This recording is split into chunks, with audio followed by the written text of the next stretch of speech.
Tony, our late friend John Briscoe used to say that all water problems are local and all solutions are contingent. You just referred to local solutions and or local problems and contingent solutions.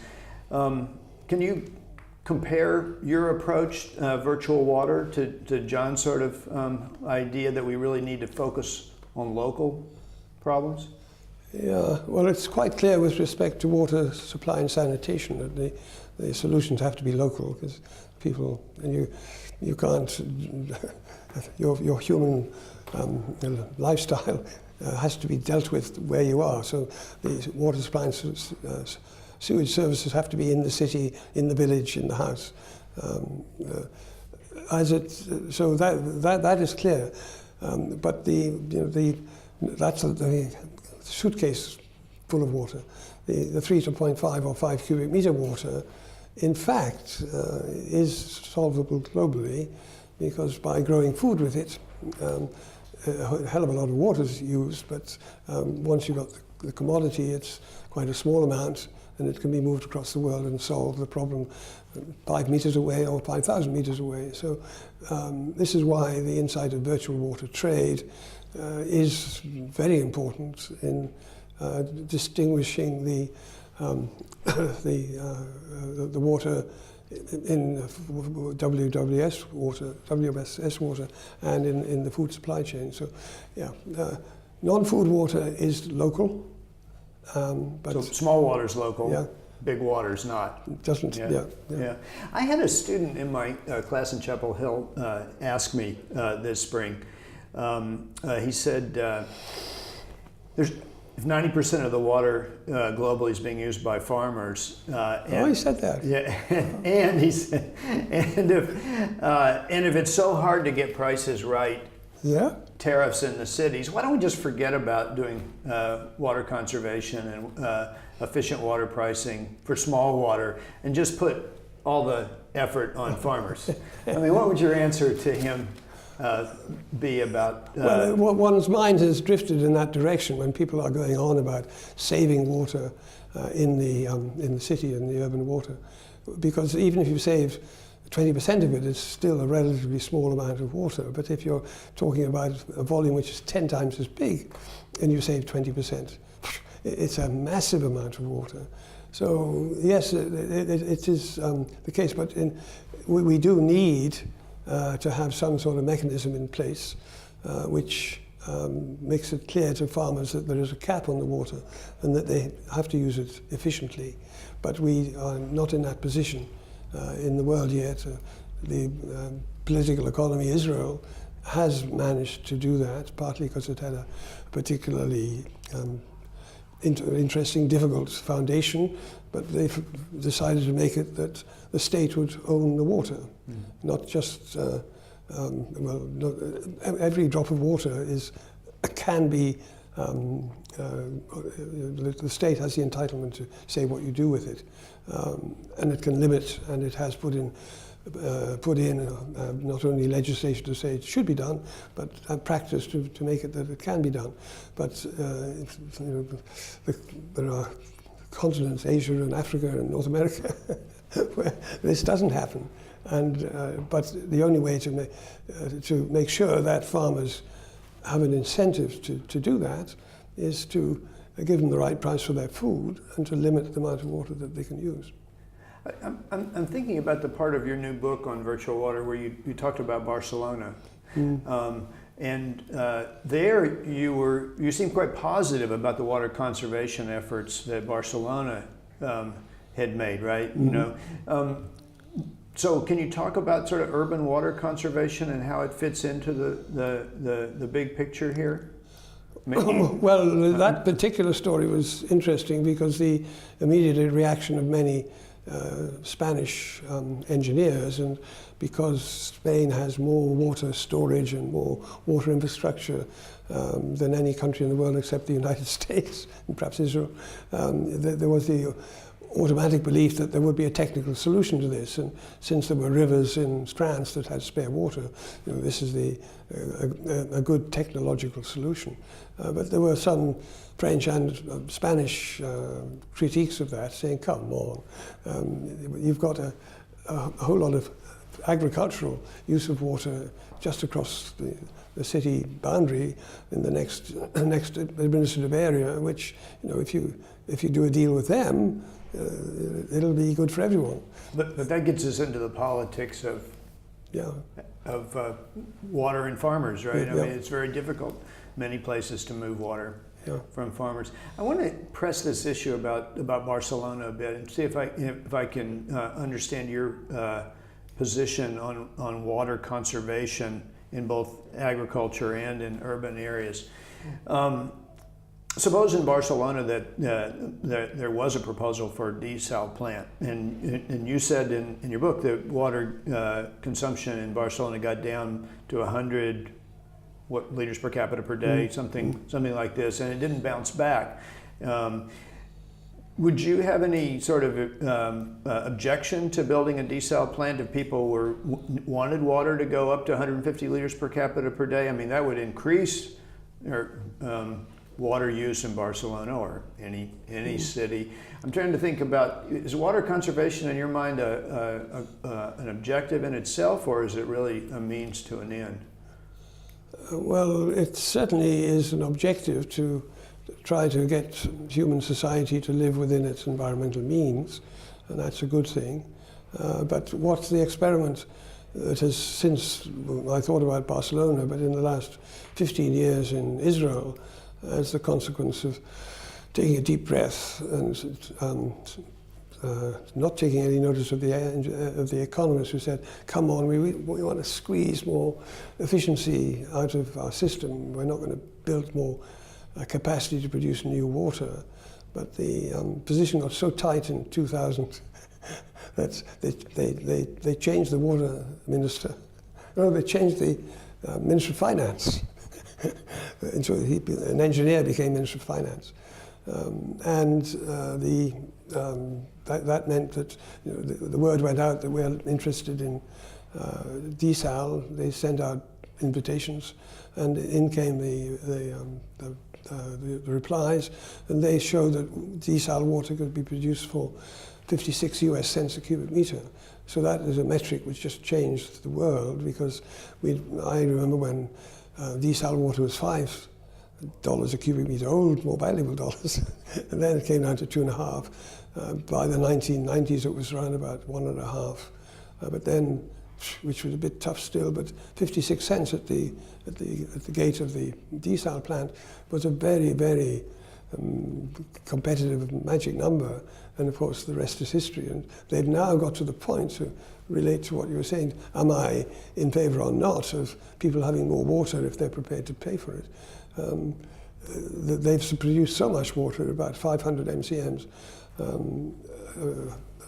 per year of desal water, which is not a lot of water, but it is in a country that only has 2,000 to play with, and really should only be playing with 1,500.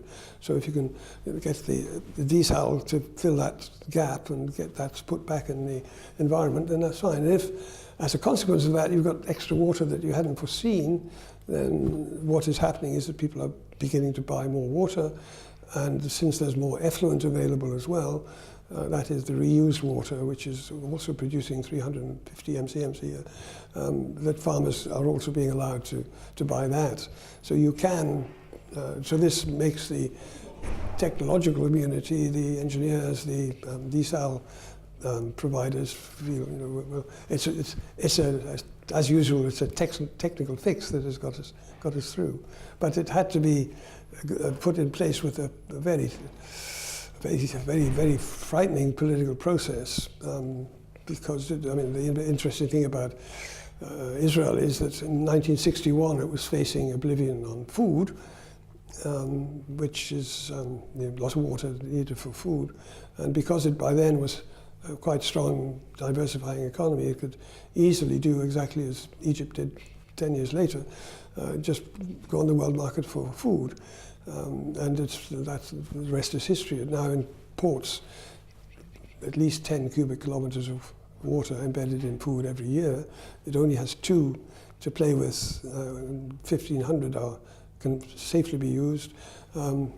So it's, we have gone through a cycle in which we can get out of the problem with technological fixes, and it makes life a lot easier. So Tony, I want to ask you about solutions to the world of water scarcity, and maybe we can start with this question that I've got on, does the world really have enough land and water resources to feed, 11 billion people with current technology? I mean, on a continual basis. I mean, not just 1 year, but can we deal with the stochastic shocks of climate change and hydrology and feed 11 billion people? And what do we need to do to make sure that we can feed that many people on this planet? Well, the issue of land, there's plenty of land. Huge areas, if they did have rainfall, would be very productive land. So the limiting resource in terms of food production is water. So that's the argument. The population numbers are extremely important. The world was 1 billion in 1800. It's now 7.5 billion. And even in the past 12 months, it's quite. I'm a cautious scientist. I hate getting things wrong. And in this case, because I listen to demographers who have a very difficult life, demographic metrics are just as difficult as water metrics. But in the 1990s, the UN numbers agreed and accepted by most people were that by the second half of the 21st century, we would be hitting numbers such as a low of 8 billion, a middle of 10 billion, and a high of 11 billion. And when I heard that in 1994-5, I thought, okay, demographers always overestimate. So really all we need to get to is account for is 9 billion. And we clearly, in the 90s, we were at 6 point something billion, we're now at 7.5 billion. But 7.5 billion to 9 billion, is clearly we've got enough. We need to stop damaging the water in various places, but there's clearly enough. There'll be more productivity gains to make, so it'd be all right. But then, I don't know whether the demographers have been trying to grab attention on the coattails of the climate change meetings, but between 2002 and even in the mid sort of 2005 period up to last year, the demographers were taking another look at the global numbers. And over that period, they came up with the idea that population wasn't the 8, 10, 12. It was much more likely to be 11 billion, and it could be more. Now, the difference between 7.5 and 9 is not frightening, but the difference between 7.5 and 11 or 12 is frightening. I've got no power over those numbers. We've just got to just accept that this is a big uncertainty. It's a bigger uncertainty than climate change, in my view. So once we've got, I've had to shift from being, okay, we've got to keep the message there, but it's not an existential crisis. But with 11 billion or 12 billion, one has to feel, wow, we've got to do a number of things. Now then, returning to your point, there are many things to do. If we start at the consumption end of the food supply chain, in OECD countries, rich countries, we throw 30% of our food away. So that's one thing. We also have diets which are very bad for us, and we could live not on a 5 cubic kilometer water a day with a bad diet, but on a diet of even 2.5 as a veggie, but somewhere in between, and there'd be again a huge saving. So those consumption and non-wasting ways of life could provide another food for 2 billion people. Well, that's quite a slice of that gap. Then at the production end, there are options. Those of us in water are wanting to try to make the big savings, that is reductions in use by the farming community in places like California and Texas and all the Mediterranean countries and Punjab in India and great tracts of China and Australia, because the North American food basket is very important, and India shouldn't be exporting food, but it is, and cotton. And so if you look at the statistics on food trade, there's again something that could be done that would be both wise from a conservation point of view, and also there are productivity gains that could also be made. So what we have at the moment is a position where people that were saying, well, the demographic numbers have obviously caused us to think, but the professional community is represented by FAO, the Food and Agricultural Organization of the UN, and IFPRI and other organizations are still saying that we could have enough production capacity, but it does need a number of things to change along the food supply chain.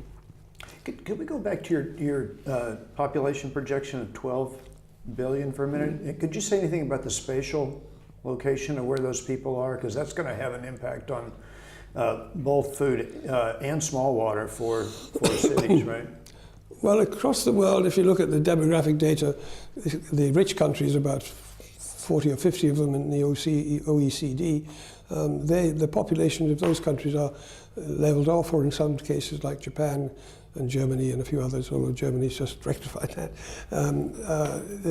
by refugees. They are tending to go down. So that's in terms of the 5 cubic meters or 3.5 cubic meters a day means that the demand is going down.